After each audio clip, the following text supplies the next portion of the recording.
and thanks for tuning in to the Path 11 podcast. I am your host, April Hanna. At the Path 11 podcast, we are here trying to deliver leading-edge research on consciousness, healing, and metaphysics. And just like you, we are trying to answer the big questions about life. Who are we? Why are we here? And what is our purpose? We hope by listening to our podcast, it will make each day you live on Earth a little easier to understand. And now for today's podcast. Hi, everyone. So we have an interesting show for you today. I am learning something new through this conversation. We are going to be talking about sophrology. I'm wondering if you've ever heard of that, because I had never heard of it. But our guest today is Dominique Antiglio, and she is a globally sought-after sophrologist specializing in stress management, self-development, and birth preparation.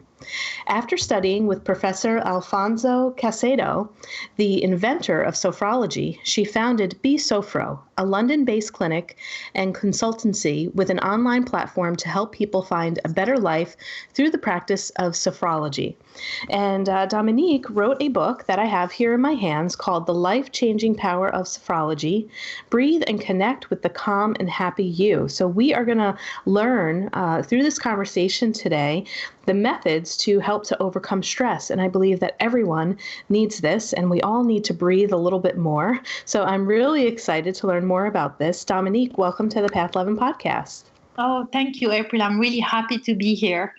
Thank you. Yes, I'm happy to have you because this is a topic that I've never seen a book on. I have never even heard of it, which always piques my interest because sometimes we'll have guests on and I might be familiar with the topic, have studied it, have read many books on it, and I'll still learn something new from our guest on a topic that I'm already aware of. But this is brand new to me. So you're going to have to take me through, just like you would our listeners, as if we are hearing this for the very first time. But I would love to, I'd love to hear how you actually got into this, and then maybe you can explain a little bit of the history of what this is and how it was founded. Yeah, so I got into sophrology when I was 15-year-old. It was a very lucky for me that I found sophrology because I was suffering from deep tiredness and recurrent infection, and I also suffered from episode of fainting. And I went to my GP, and my GP in Switzerland did all sorts of tests, and he couldn't really find any traditional way of helping me. And he said, there's nothing really wrong, but I can see you're really struggling. So why don't you see a sophrologist? And like you, I didn't know what it was. But I was quite desperate to feel better because I was a student and I was playing basketball and I wasn't really feeling happy in my own skin at the time. I always kind of felt a bit out of place at school, and I wasn't particularly thriving at that time. So I gave it a go, and I met this incredible sophrologist, and sophrology was already very well known in Switzerland and well recognized at the time. And she taught me some very simple practices combining breathing, relaxation, visualization, and very simple moves. She recorded that practice and she told me, try to practice this 10 minutes a day for the week ahead, and then you come back to see me, and which I did. And first of all, I really enjoyed those practices because they were simple. They didn't require me to talk a lot about myself. When you're 15, you're a bit shy. Probably you're quite self-conscious. So it was really a new way to work with myself and to discover how I can influence my breath, how I can connect with my inner resources, how those moves were bringing a new awareness in my body. And after those 5 weeks, 5 sessions I did with her, I not only completely recovered from this tiredness, from this lack of energy and the infection, etc., but I really changed the way I live my life. I realized I was very empowered by these techniques, and that the perspective I had on my life at the time and the way I was dealing with the stress and the pressure I was feeling was not the way to do it, and there were other simple ways to help me feel confident, feel that I could decide how I want to live this time of my life rather than feeling under pressure. So that has been a massive, eye-opening experience for me, and to this day, this is why I'm so motivated to spread the word about Sophrology, because I think it can, in very simple ways, help a lot of people of all ages. So so that's my story. And then for the other question about where Sophrology come from. So Sophrology has been very popular in continental Europe for the last 50 years.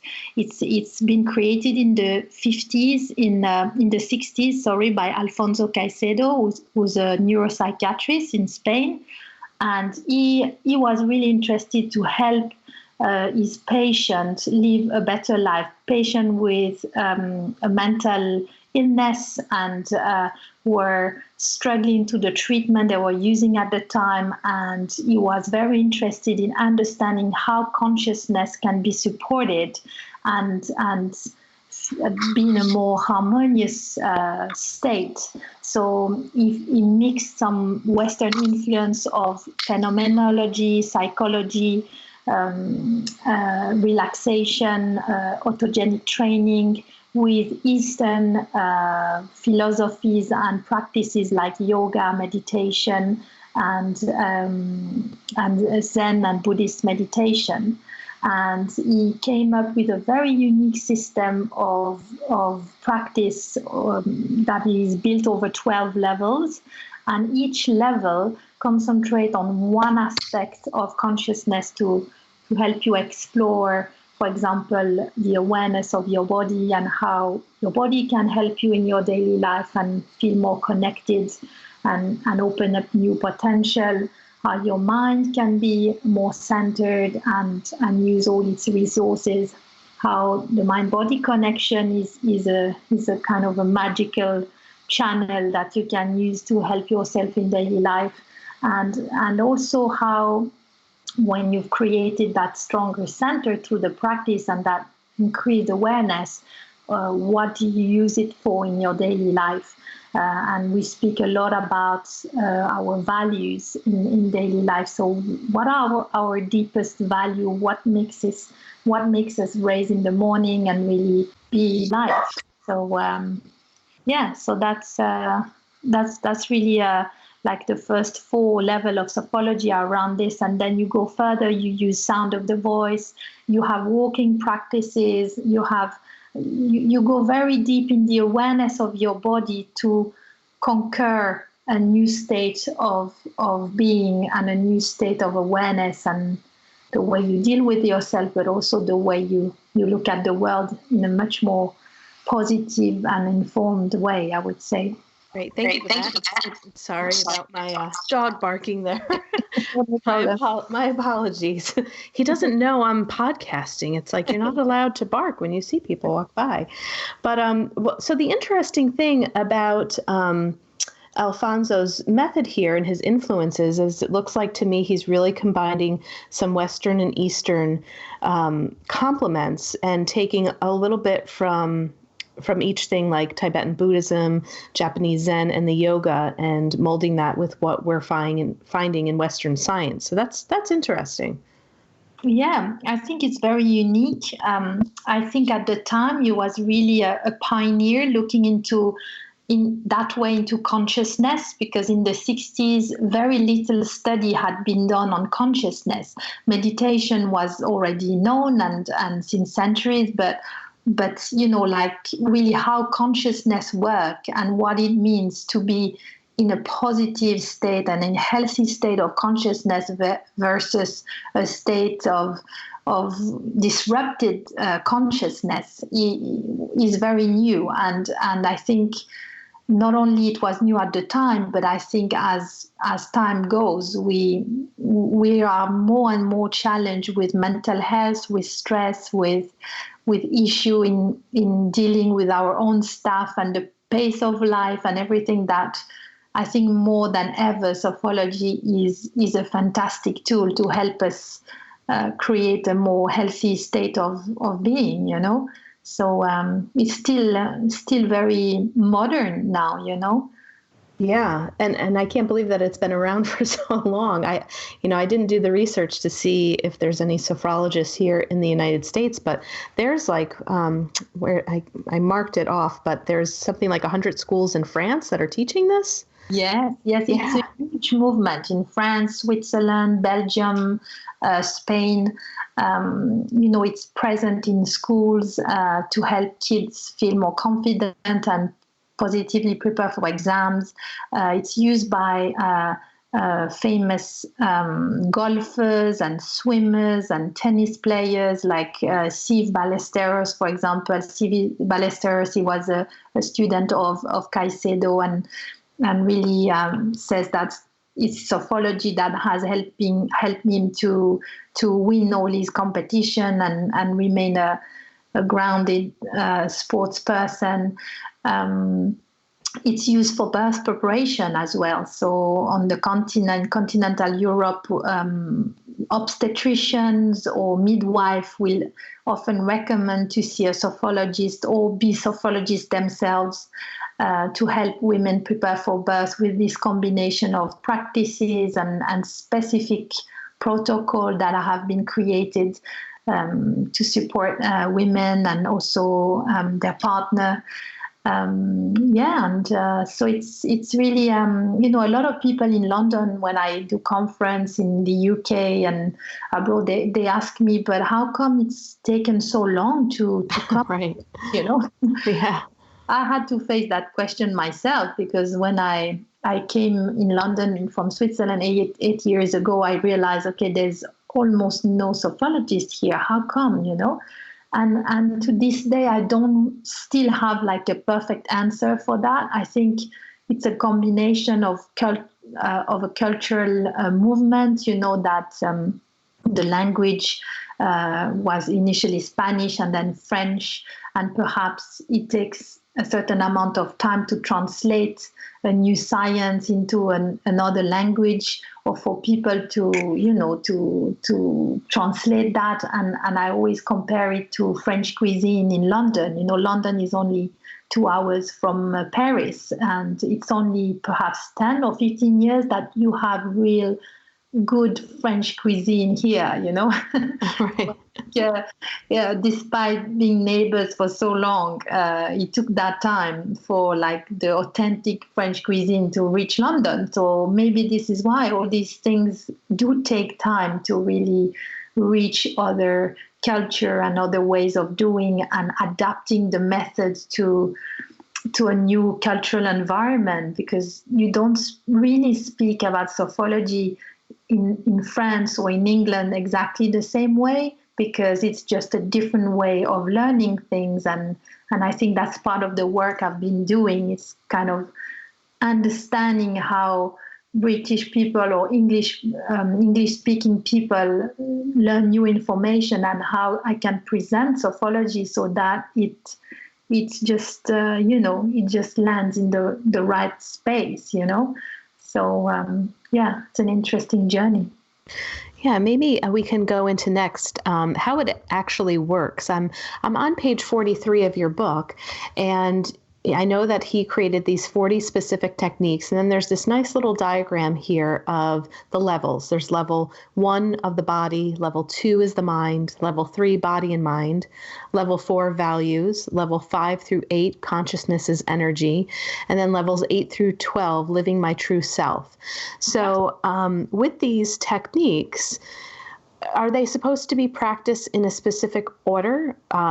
Can people jump around and start at level 5 and maybe go back to level 1? Or is there a specific method here in how this can actually work to transform the person if it is done in a sequence of events?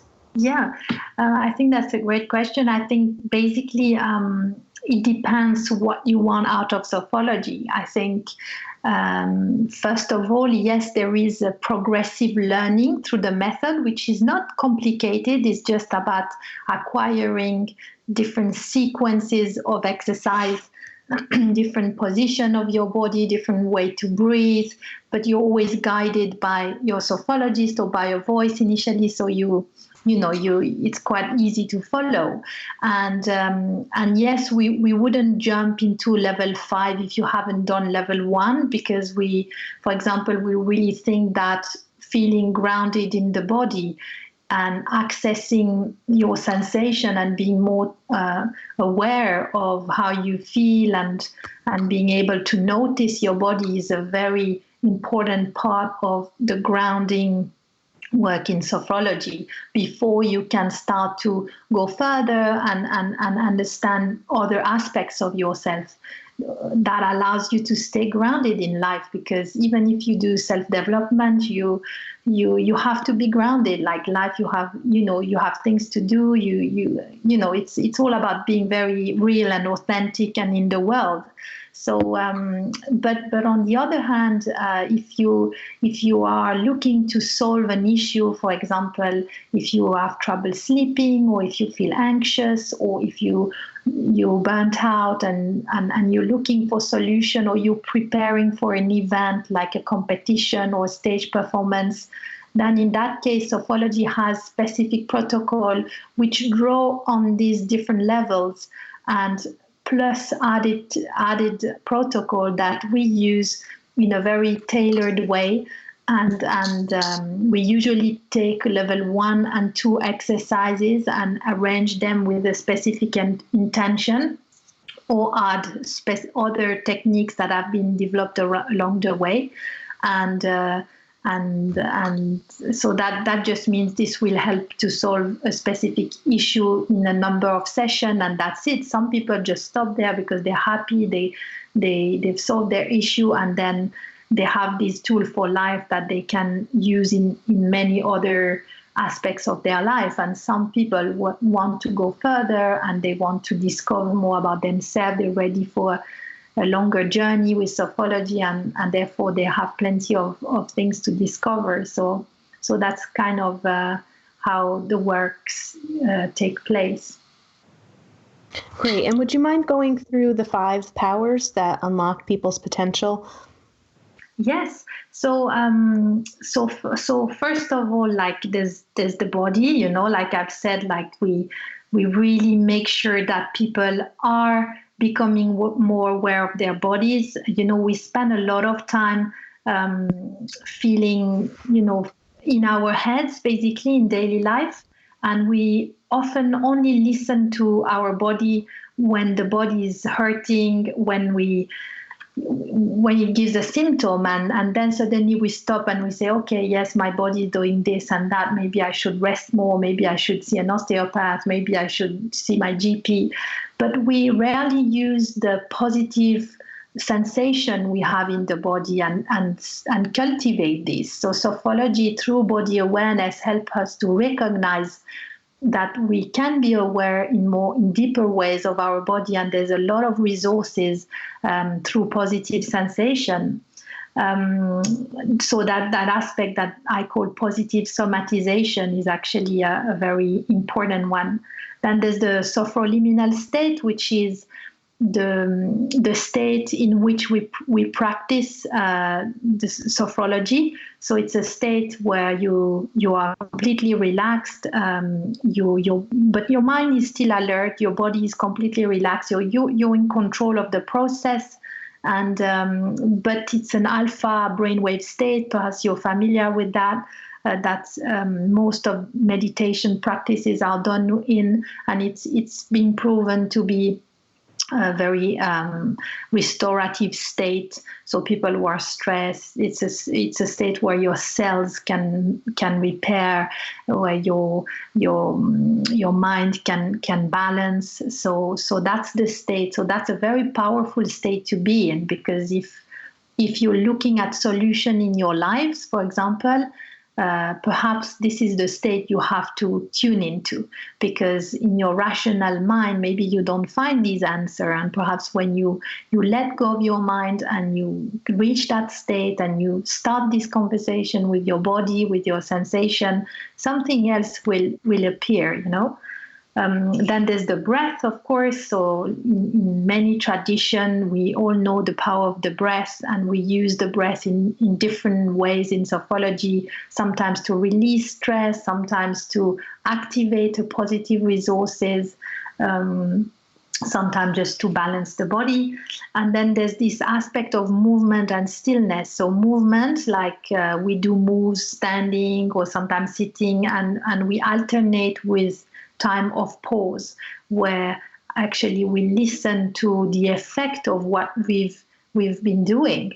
And a bit like when you lie down in Shavasana in yoga at the end of a yoga practice, so you just kind of enjoying all these sensation and this different flow that you can feel in your body. So we in the same practice, we have time of pause and time of activation, which makes it often easier to practice than for people who perhaps struggle with the traditional meditation where the body starts to ache or you can't focus your mind. And then the positive intention, we all know the power of intention. So when we start a practice, sometimes we just practice because we want to explore something within us, but sometimes we can certainly use Sophrology with a specific intention, like, for example, succeeding exam, being the best version of yourself on a competition. So there's this aspect of intention and positive performance that beyond the non-judgment ability of meditation, sometimes you just need to become very proactive in your life and be more decisive, So that's we support ways to understand when you have to let go and be in the observer, and when it's time to really fully stand in your power and become active, with a specific and positive intention. Right. Great. Thank you for explaining that, because then, the next step of the book kind of goes into educating the reader about the 5 systems of the body. And then after you're learning about these certain systems and the points to focus on, then you have these very simple exercises, that people can do to begin to activate those systems and help the body to come into those relaxed states. So would you like to talk about the 5 different systems? So the systems are regions of the body. So they're inspired from the chakra model from Vedic tradition, and how each system gives us access to a part of consciousness, an anatomical part of our body, but also an energy, So so the whole kind of, I don't know if you say conquest of consciousness, or like the way you conquer consciousness, I don't know, or the quest for more awareness is happening through the awareness of these different parts of the body, through different practices, with movement, as you said, or with the voice. You're learning to become more subtly aware of the different parts in your body and discover that actually there are many more sensation and awareness to discover in there. And that concept of body memory, everything we have lived throughout our lives, and perhaps even from transgenerational issues or traumas sometimes are stored in our body somewhere, and when we journey through Sophrology, it is a chance to release all these tension and these old patterns that the body holds, and to invite consciousness to become more integrated, to travel towards something more positive, more happy, So that this is the why we have these 5 systems, because they're just the basics of the awareness of the body and the way we then work with consciousness. Great. Thank you. And I have to say, when I was going through and taking a look at the exercises, when I was just skimming the book at first, I was like, oh, geez, I don't know. I don't know if I'd be able to learn these. I'm usually more of a visual learner. I like to be in front of the teacher teaching me, but I actually found it to be really easy to follow. The illustrations are great. And the other thing that I love that I've never seen anyone do before is this interaction that you have on your website, because you have these, there are certain techniques, and you have a little speaker sound, and that is for people to go onto the website and actually listen to an audio recording of how to go through the practice. Yeah, I think, as you say, it can be a challenge to learn something like sophrology or yoga or meditation through a book, So my aim, when I was approached by my publisher, I said, yes, I'm happy to write a book on sophrology, but I really want people to practice, because this is what will transform people as much as the technique is interesting. I think what really matters is those 10 minutes a day that you can take and create the space for that in your daily life, perhaps in the morning or in the evening, or perhaps in your office, and just taking 10 minutes, and that's why I've created these simple practices that take people through not only the different progressive level or the starting steps of sophrology, but also make them, in a context of modern life, like, for stress, for success, for finding more headspace, for balancing the energy in your body. So just, trying to use those useful techniques, and just so people can be guided with my voice, like I do with my clients in London. That's the whole point of Sophrology, and that more people can experience and benefit. Yeah, what a great idea. I love it. And I think other people will love the fact that, and you mentioned on the book, people are kind of looking for a quick fix, and sophrology is something that you can do rather quickly. This isn't like a 90-minute practice like yoga would be. You're not going to a 90-minute class. I mean, as I'm scrolling down on your website, which is B-Sophro, SOPHRO.com, if the listeners are have access to online, you can see as you scroll down, the practices can be anywhere from like 7 minutes to 8 minutes, 11 minutes. I mean, it really doesn't go much higher than that. Yeah, and I think, once you have discovered the technique over perhaps the first week and done 7 minutes per day, then you know how the sequence work, and you are starting to create a new library of sensation and perception inside yourself. And with just perhaps one technique, for 3 minutes, you're kind of able to go back to that state you felt, and you start to know where to go inside yourself to switch on these positive intention, resources, sense of hope, sense of presence, or calm, or relaxation, or letting go. And I think, the more you practice sophrology, the more you become that state in your daily life. And that's more than a practice. It becomes a way of thinking, of gaining perspective, of knowing you have these resources. And that's extremely empowering, So, yeah. And if somebody were to start this, in your experience with your clients, I think we're very result oriented sometimes, like people want to see results quickly. But if people were to start this practice, they get the book and, they're going through the first practices or so, when do you, or have you seen when people can notably notice a difference in themselves after X amount of time? Yeah, I don't think it takes long. I think, of course, it depends on your expectation and what you want to change. So I think after a simple body scan, being guided through the Sophrology body scan, you have already changed your level of stress in your body. You have already perhaps reached that sophroliminal state that has given you those 7 minutes of break that can perhaps allow you to finish your day if you had a very short night or if you're struggling with your emotions.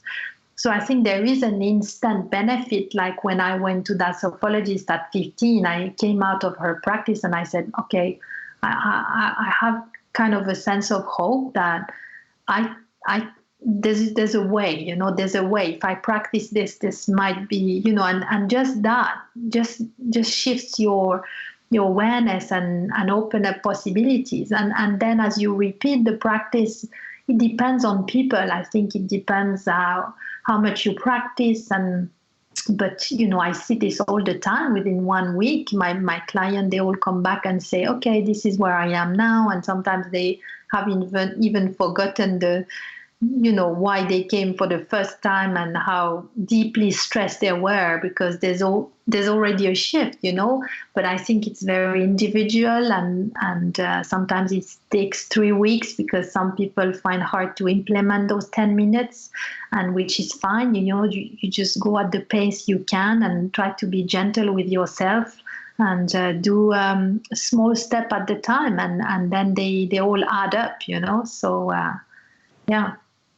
And I also don't want to take it too lightly of, what you are teaching here, in the work of Alfonso. There's a science behind this too, right? It's not just, okay, pay attention to your breath, now relax, sit in this way and breathe like this and pay attention. I mean, there's a lot of science and things that are happening in the biology of the body when you can really connect with the breath, breathe in certain ways, bring the intention and bring the awareness. I mean, the oxygenation of the cells.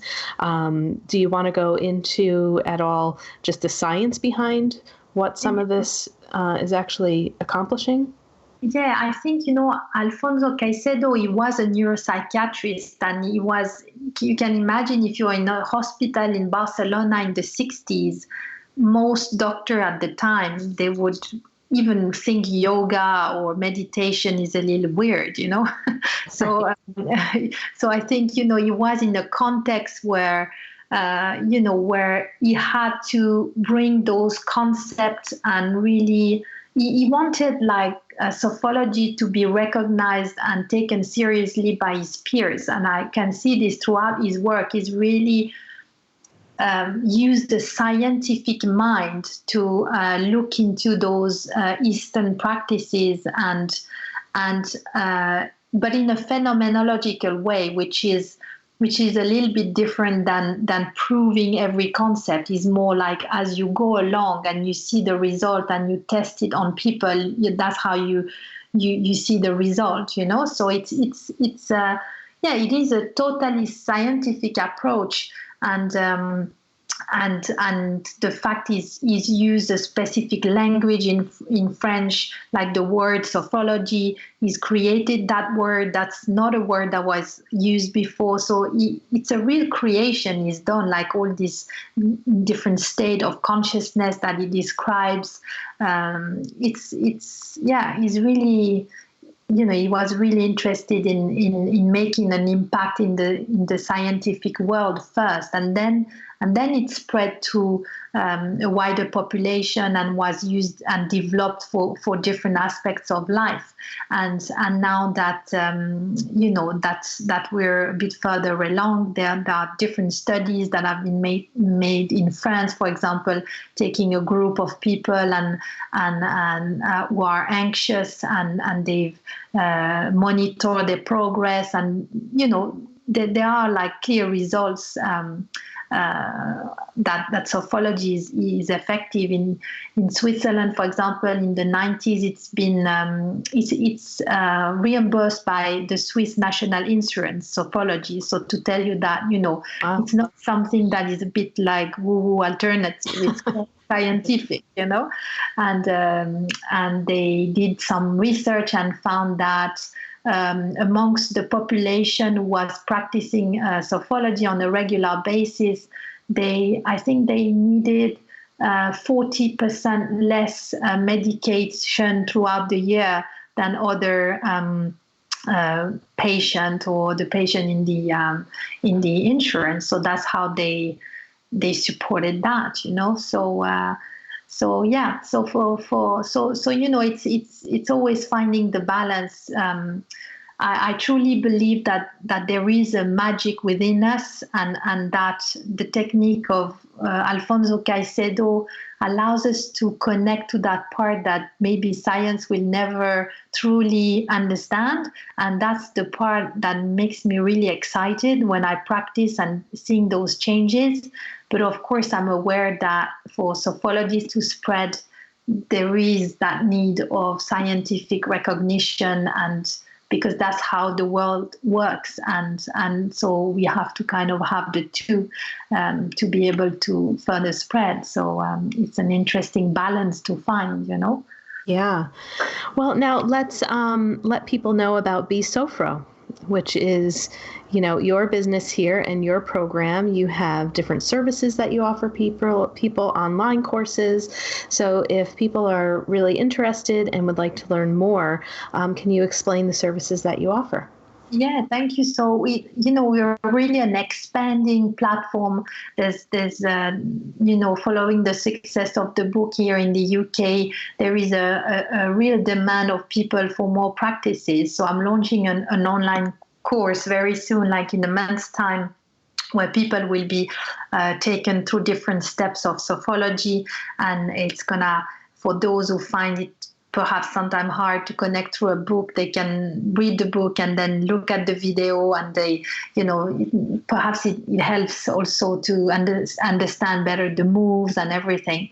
And yeah, otherwise I have a practice here where I'm lucky to have found a lovely colleague. So we both are seeing clients in 1-to-1, and we also go in the corporate world to to speak about prevention of burnout, of enhancing mental health, or dealing with stress issues.